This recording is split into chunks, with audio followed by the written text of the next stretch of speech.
as I'm driving home here, I'm just thinking of some of the points brought up in the conversation yesterday between Brenda and myself. And before I address any of the points that were made by either one of us, I wanted to point out the obvious that David makes very clear in his discourse with almost anybody. When talking about areas of morality, it's not a matter of the intellect, but a matter of the will.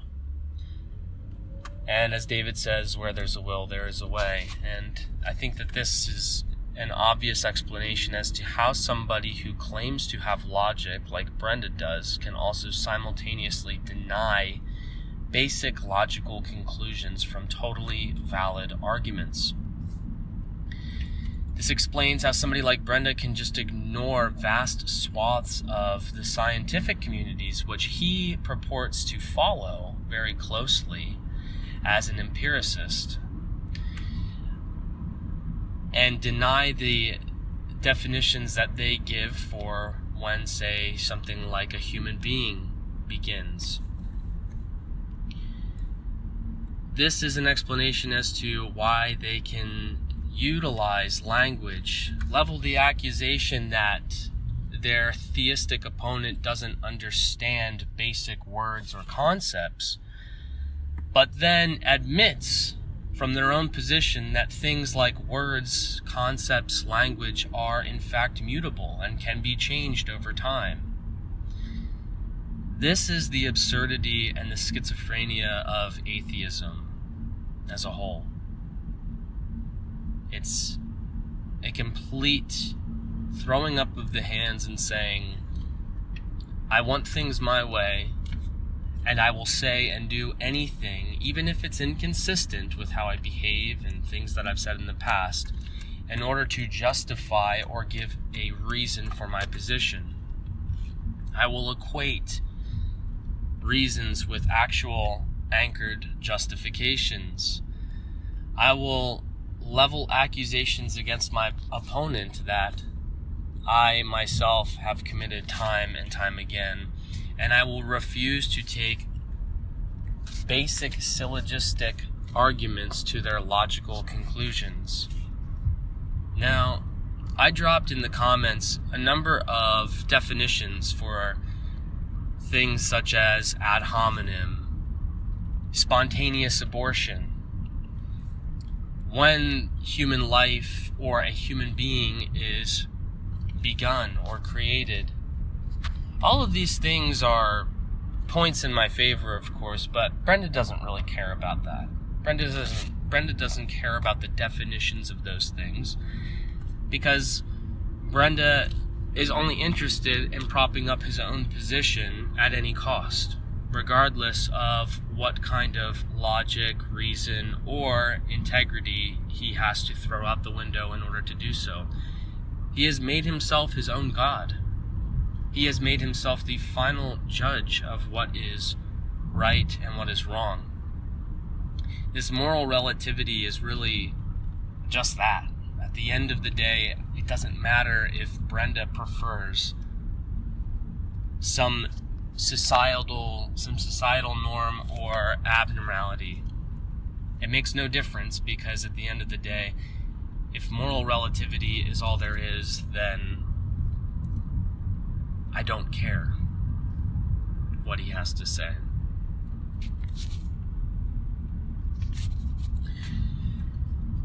Now, the argument, all that to say, really boiled down to this. When you really cut through all of the red tape and get into the arguments of what we talked about yesterday, it can really be boiled down to 2 points that Brenda likes to make in favor of abortion.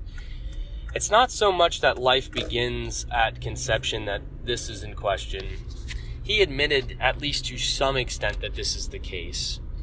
And I think now, even if I were perhaps a little bit more of a smart aleck and decided to Google when life begins, I would have had Brenda concede a little bit more heavily that life does in fact start at conception. And although he might have been reluctant to grant that being personhood, he certainly would have granted them status of human being in the family of Homo sapien.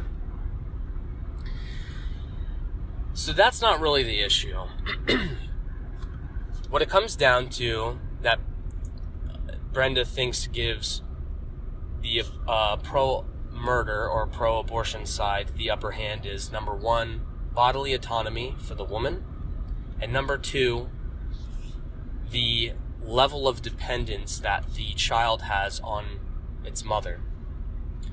Now, before we get into those two things, I want you to notice that there's an internal contradiction between these two upheld positions to try and bolster the pro-abortion side. On one hand,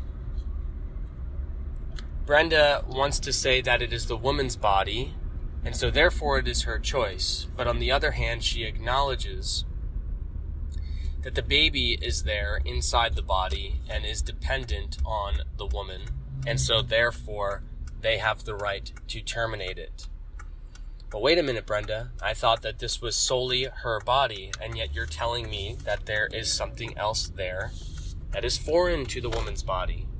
So right off the bat, we have an internal contradiction. Now, my argument against the idea that it is the woman's body is simply that it is also my body. I have a son, he is 3 years old, and he is fully 100% dependent upon me, just as a fetus is dependent upon its mother. Brenda didn't like this because I drew a connection between the dependency of a viable pregnancy that has a fetus in it and the already born child who is still 100% dependent upon their parents. Brenda didn't like this.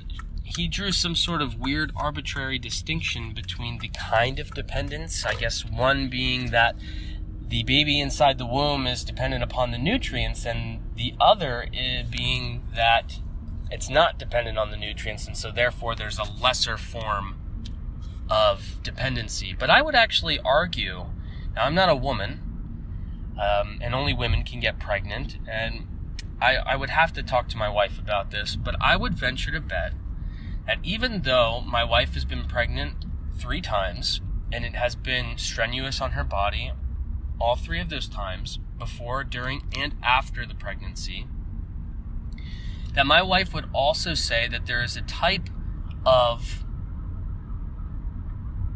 pressure that gets put on her as the mother after having given birth that was not there or afforded to her or pressed upon her while she was pregnant.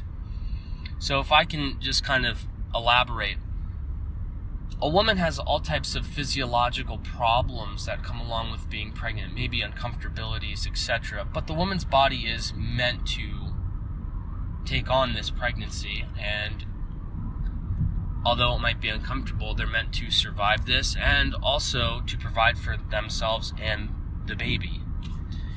In a sense, my wife kind of had it easy in being pregnant with our son, because although she was uncomfortable and she was, sweaty and perhaps had odd cravings, had stomach cramps, back hurt, etc., she could go and rest and not have to worry about anybody else bothering her. In fact, she could have not only her own time to herself, but she would have people doting on her hand and foot to take care of her. Myself is the primary one to do such a thing. Making sure that she has enough to drink, enough to eat, making sure she's comfortable, she's relaxed, making sure she's not doing too much strenuous lifting, making sure that she's taken care of in every single way possible while she is pregnant. And then what happens? She gives birth to our son, and he is so physically demanding on my wife. Not only is she still out of sorts physiologically from giving birth and the afterbirth, but now she is also deprived of the basic needs that she had met while she was pregnant, like sleep, like food, like water. like comfort, like attention from other people around her. Now all of this is being directly sacrificed and given away for her child. And she's still giving her body, and she's still giving her nutrients. And this baby is still 100% dependent, even more so than they were when they were simply in the mother's womb. And so that's all I was saying. And I think it's a direct correlation. It can be put into a syllogism like such. A, my son depends on the paycheck I make at work in order to survive. B, my body does the work to earn the paycheck. Therefore, C, my son is dependent on my body to survive. This was a very basic premise that I gave to Brenda that he didn't like, because it totally refutes his position that what is an acceptable reason to get rid of a baby is because it is dependent upon the person. And I've shown that that applies in many different instances, not just when a baby is inside the womb.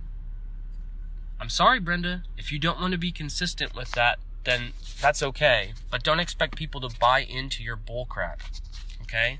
It's a very simple argument. It's a very logical argument. And there is absolutely no reason why you can't draw that conclusion from it. You agreed with the first two premises of that syllogism, and yet you deny the very real and logical outcome of it. It's very simple. Brenda, you have no justification for any type of morality. You have no justification for any type of logic. Giving an ad hoc or arbitrary reason for something is not a justification. You can have bad reasons for things, and it's not a justification. Now, when I said this, you made the claim that it's okay to be arbitrary. Okay, well then it's okay for me to be arbitrary. And then at that point, it's just a battle of the wills, which is ridiculous. Nobody operates like that, and you don't operate like that. Likewise, I don't have to fully understand the anchor of my position or the justification of it in order for it to be a legitimate justification. I do not have to plumb the depths of God or understand God fully in order to know that he is a justification for the things that I experience and take as a presupposition. So Brenda, let's not confuse these things. You then talk about how the woman doesn't give consent to pregnancy. I mean, these are all small little things that I could have refuted in the moment, and even now I wonder if I should refute them. Part of me thinks it's not worth it, and I told you that I would get worked up. But these are all just really simple things to refute. You know, consenting to pregnancy. Well, I would think that when somebody eats a ton of food, they're consenting to the possibility that they might get overweight or fat or obese, whatever you want to call it. I would venture to guess that if somebody decides that, you know, they want to go sunbathing every day of the summer, that they're consenting to potentially getting some form of melanoma or cancer, right? It's a logical outcome of that type of action, right? And even more so with pregnancy. It's not hard to get pregnant. It's miraculous, but it happens pretty regularly. And so a logical outcome, regardless of whether or not you're using contraceptives or Plan B or any of these other things that are immoral, you know when you go into that action that you are consenting to the potential of having a kid. And that's just the simple fact of it. And if you want to throw in the 0.04% of all women that are made pregnant due to rape or incest, well, fine. Okay. If you're willing to admit that every other case besides those is wrong, then maybe we can talk about that. But until you're willing to admit that any other type of abortion that's opted into or is elective is wrong, then you're just really playing this hypothetical game. And I think it's nonsense. Same thing with the crime scene thing.